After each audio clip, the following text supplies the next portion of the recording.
Hello friends, welcome on my YouTube channel competitive पाठशाला।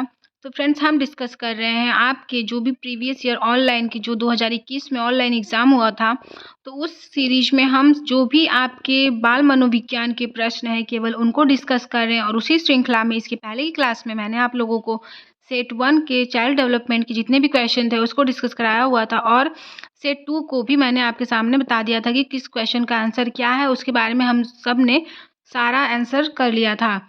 उसी श्रृंखला में आज हम डिस्कस करेंगे 23 दिसंबर 2021 को जो आपका एग्ज़ाम हुआ था, उसका पेपर बाल मनोविज्ञान के 30 क्वेश्चन यहाँ से हम डिस्कस करेंगे। तो चलिए स्टार्ट करते हैं। पहला क्वेश्चन है कि यह अवधारणा कि बच्चों के आचरण को प्रबलीकरण और दंडों द्वारा परिवर्तित किया जा सकता है, इस विचार पर आधारित है कि प्राथमिक रूप से विकास किससे प्रभावित होता है। तो प्राथमिक रूप से जो विकास होता है वो केवल वातावरण से प्रभावित होता है। सी वाला जो ऑप्शन है वो आपका करेक्ट है। नेक्स्ट है कि एक बच्चा पेंसिल पकड़ने और लिखने से पहले गेंद पकड़ने की क्षमता पा लेता है। यह स्थिति विकास के किस सिद्धांत की ओर इशारा करती है? तो ये जो स्थिति है विकास के अधोगामी सिद्धांत की ओर इशारा करती है। नेक्स्ट है कि गत्यात्मक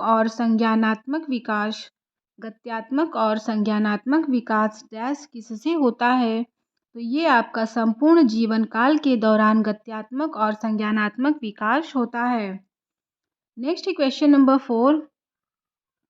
बच्चों के प्राथमिक समाजीकरण के लिए निम्न में से कौन सी संस्था जिम्मेदार होती है? प्राइमरी सोशलाइजेशन के लिए जो आपका परिवार है वो सबसे पहला प्राथमिक समाजीकरण के लिए उत्तरदायी है आपका परिवार, जबकि विद्यालय, धर्म और समुदाय ये आपके द्वितीयक समाजीकरण के उदाहरण होते हैं। नेक्स्ट है क्वेश्चन नंबर 5। भाषा एवं चिंतन के संदर्भ में जीन पियाजे के अनुसार निम्न में से कौन सा कथन सही है? तो भाषा और चिंतन के संदर्भ में पियाजे ने कहा था कि चिंतन भाषा का निर्धारण करती है। जो चिंतन होती है वो भाषा का निर्धारण करती है, ये बात कहा था जीन पियाजे ने। नेक्स्ट है कि दो गिलास में एक समान मात्रा में जल है।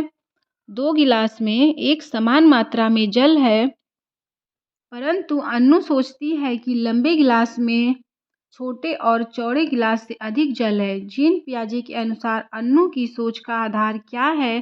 तो यहाँ पे एक लड़की है जिसका नाम अन्नू है, वो सोचती है कि ऐसे कुछ लंबी गिलास है, उसमें जल यहाँ तक भरा हुआ है, जबकि एक दूसरी गिलास चौड़ी है और उसमें जल यहीं तक भरा हुआ है। तो उसको लगता है कि इस गिलास में जो जल है वो ज़्यादा है।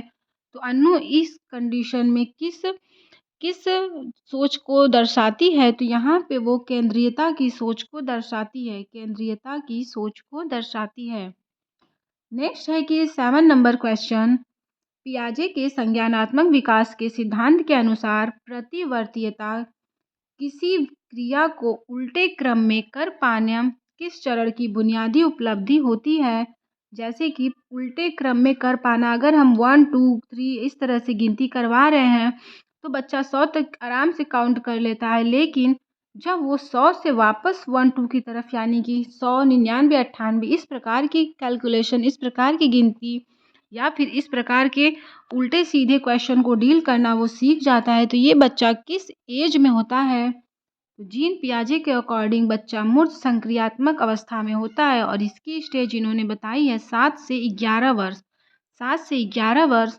वहीं अगर आपसे संवेदी चरण पूछे तो 0 से 2 वर्ष ये है, जबकि पूर्व संक्रियात्मक अवस्था 2 से 7 वर्ष और मूर्त संक्रियात्मक अवस्था 7 से 11 वर्ष। 11 वर्ष से ऊपर आपकी औपचारिक संक्रियात्मक अवस्था मानी जाती है। तो यहाँ पे इस प्रश्न का उत्तर आपका मूर्त संक्रियात्मक अवस्था, सी वाला ऑप्शन जो है वो करेक्ट है। नेक्स्ट है कि एक गणित अध्यापिका उच्चतर कौशलपूर्ण छात्रों को अपने सहपाठियों की सहायता और मार्गदर्शन करवाती है। वे किस सिद्धांत कार्य गठन का उपयोग करने का प्रयास कर रही है? तो यहाँ पे शिक्षिका जो है वो लेव वाइगोस्की के सामाजिक संरचनावाद के सिद्धांत को फॉलो करवा रही है। और यहाँ पे आपका पहला जो है वो आपका सही है।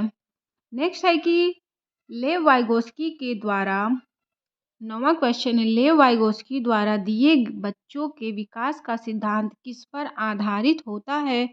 तो वाइगोस्की के द्वारा बच्चों का जो विकास होता है वो भाषा और संस्कृति पर आधारित होता है।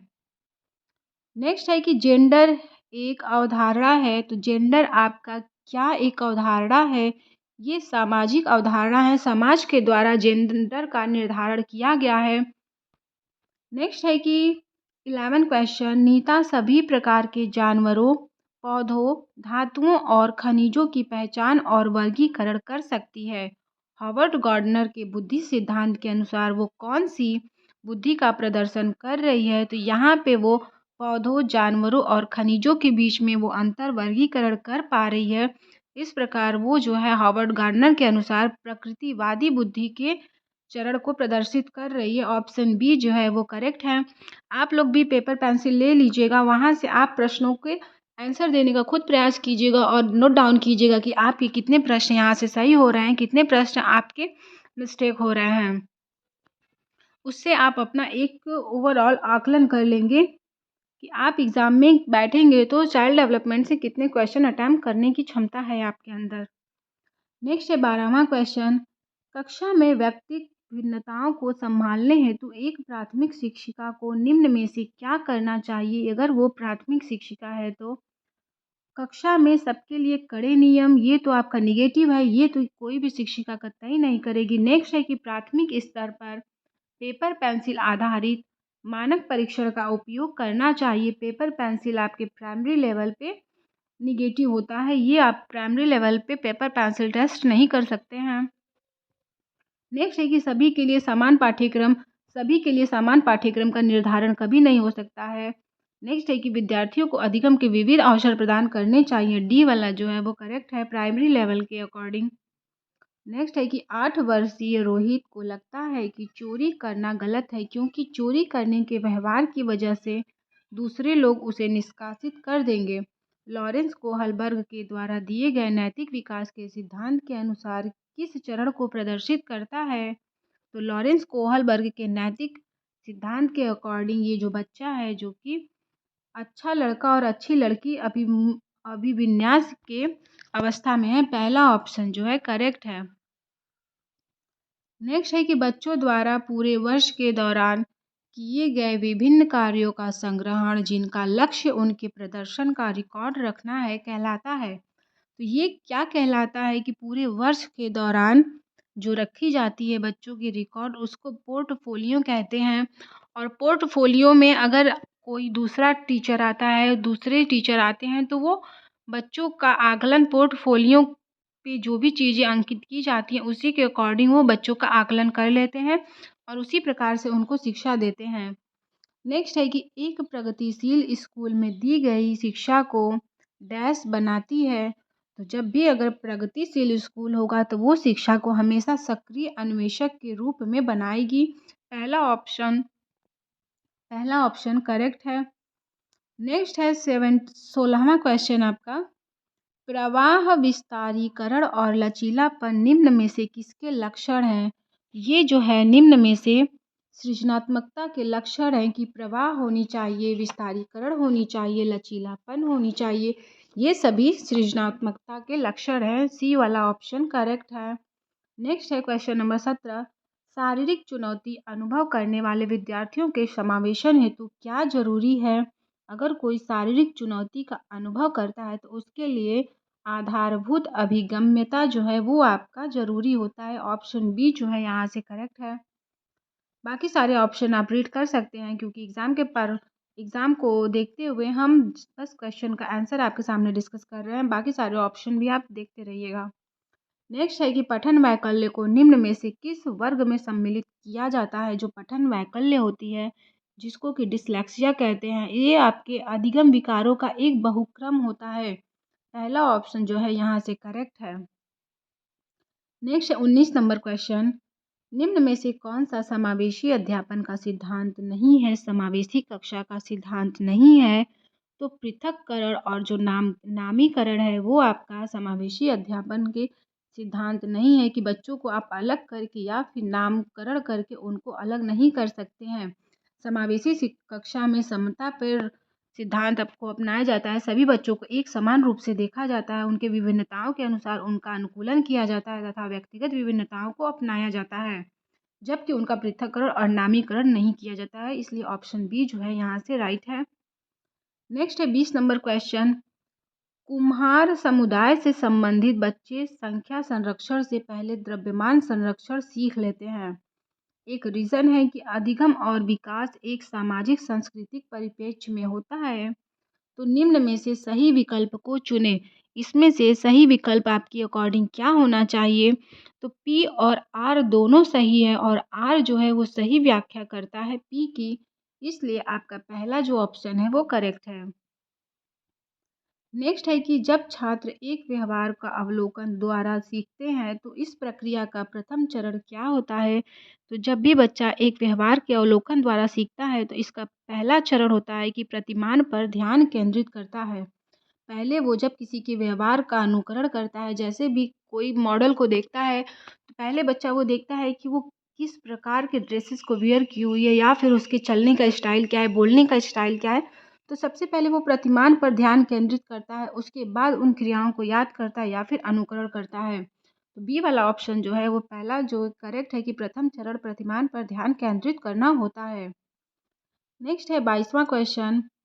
अधिगमकर्ताओं द्वारा की गई त्रुटियों को समझना एक अध्यापिका के लिए महत्वपूर्ण है, क्योंकि वह कमजोर और तीव्र छात्रों की पहचान कर सकती है या फिर वह अधिगमकर्ताओं की चिंतन प्रक्रिया को समझ सकती है।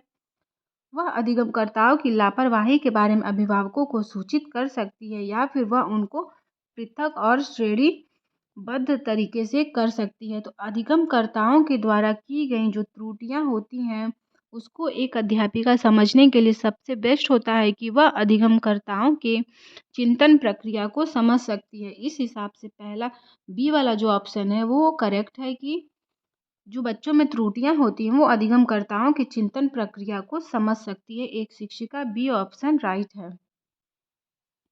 नेक्स्ट है राष्ट्रीय शिक्षा नीति 2020 के अनुसार अधिगम कैसा होना चाहिए? इस राष्ट्रीय शिक्षा नीति 2020 के अकॉर्डिंग आपका अधिगम जो है वो व्यवहारगत होना चाहिए। नेक्स्ट है 24 नंबर का क्वेश्चन कि परीक्षा के शुरू होने से पहले तन्वी गहरे लंबे श्वास भरती है। दुश्चिंता से निपटने के लिए वह किस तकनीक का इस्तेमाल कर रही है? तो यहाँ पे वो अपने भाव नियमन का उपयोग कर रही है कि वो अपने भाव नियमन के लिए लंबी सांसें भरती है और दुश्चिंता से निपटती है। नेक्स्ट है कि 25 क्वेश्चन। कोविड-19 महामारी में तालाबंदी के दौरान बिना किसी के बढ़ावा दिए रोहिणी अपनी बड़ी बहन के पास मौजूद कहानियों की पुस्तकों को पढ़ना पसंद करती है। तो रोहिणी क्या है? तो पहला ऑप्शन है कि प्रतियोगात्मक अधिगम करता है या फिर स्व प्रेरित अधिगम करता है, बाह्य प्रेरित अधिगम करता है या फिर प्रदर्शन अभिमुखी अभिगम करता है, अधिगम करता है। तो यहाँ पे रोहिणी जो कि अपने से चीज़ों को पढ़ रही है तो यहाँ पे वह स्व प्रेरित अधिगम करता है। बी ऑप्शन राइट है। नेक्स्ट है बच्चों द्वारा ग्रहित वैकल्पिक संकल्पनाएं और भ्रांतियाँ क्या दर्शाती हैं?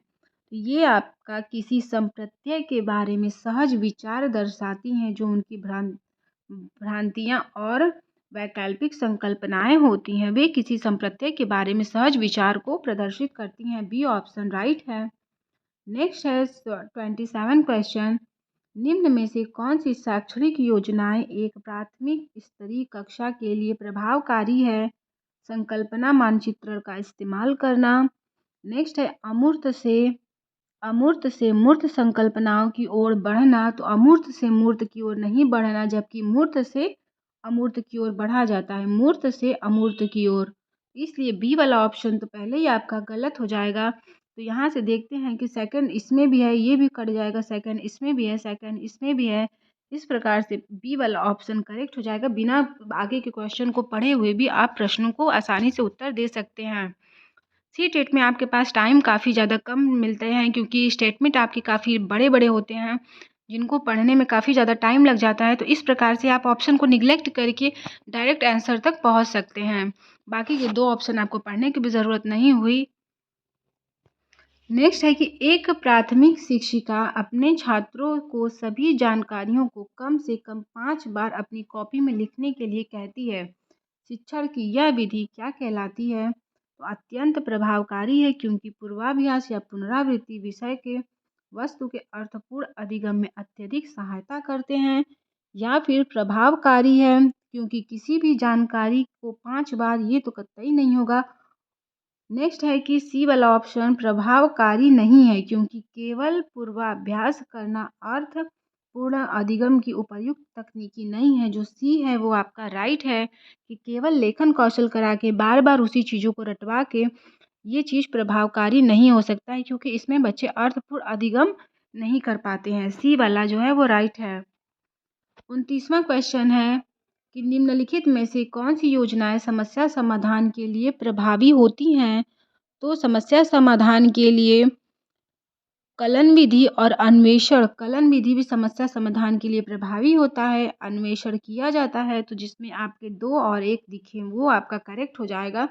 तो 2 तो सबसे ज़्यादा बेस्ट ऑप्शन है, 1 आपके 2 इसमें है, 2 इसमें है। लेकिन बिना बोध के प्रयत्न, त्रुटि और दोहराव तो 3 आपका गलत हो जाएगा, इसलिए ये भी ऑप्शन कट गया। बचा आपका पहला और दूसरा, इसलिए ऑप्शन बी जो है यहाँ से राइट है। नेक्स्ट है, इस सेशन का आखिरी प्रश्न है बाल मनोविज्ञान का, आपके 23 दिसंबर 2021 के ऑनलाइन का ये बाल मनोविज्ञान का 1 to 5 का आखिरी प्रश्न है। निम्न में से कौन सा क्रियाकलाप बच्चों के सीखने में उनके पूर्व ज्ञान का उपयोग नहीं करता है? तो फ्रेंड्स, यहाँ पे जो रटना होता है वो बच्चों के क्रियाकलाप में सीखने के लिए उनके पूर्व ज्ञान का उपयोग नहीं करता है। बाकी जो विचार में आवेश होता है, संकल्पना मानचित्र होती है और स्कीमा सक्रियता होती है, ये सभी बच्चे के सीखने में पूर्व ज्ञान को आगे बढ़ाते हैं। इन सभी से उनका पूर्व ज्ञान ज़्यादा विस्तृत होता है। तो यहाँ पे इस तरीके से हमने टोटल 30 क्वेश्चन आपके बाल मनोविज्ञान की, जो कि 23 दिसंबर 2021 के पेपर हैं, तो बाल मनोविज्ञान के 30 प्रश्न यहाँ से हमने डिस्कस किया। और इसके पहले की 2 क्लास, जिसमें कि सेट 1 सेट 2 हमने डिस्कस किया हुआ है। तो जिन लोगों को वहाँ से वो वाले क्लास देखने हैं तो आप प्लेलिस्ट में जाके वो वीडियो ज़रूर देख सकते हैं। बाकी यहाँ से आपका जो 23 दिसंबर का एग्ज़ाम हुआ था उसका सारा सॉल्यूशन हमने आपका यहाँ पे करवा दिया है। सिर्फ बाल मनोविज्ञान, अगर आप बाल मनोविज्ञान में से 30 में 28 लाने का दम रखते हैं तो आपको किसी और सब्जेक्ट पे ज़्यादा फोकस किए बिना भी, अगर बाकी सारे सब्जेक्ट में 4 सब्जेक्ट में आप 15 17 नंबर भी ला देते हैं तो आप आराम से एग्ज़ाम को क्वालिफाई कर सकते हैं। तो फ्रेंड्स, इस तरीके से मैंने आपके यहाँ पे 30 प्रश्नों को डिस्कस किया। आई होप आपको ये सारी चीज़ें क्लियर हो गई होंगी। ठीक है, मिलते हैं नेक्स्ट क्लास में नेक्स्ट सेट के साथ। तब तक के लिए आप चैनल पे बने रहिए। चैनल को लाइक शेयर सब्सक्राइब करना ना भूलिए, क्योंकि अगर आप सब्सक्राइब नहीं करेंगे या फिर लाइक नहीं करेंगे तो हमें भी मोटिवेशन नहीं मिलेगा। मिलते हैं नेक्स्ट क्लास में, तब तक के लिए बाय बाय।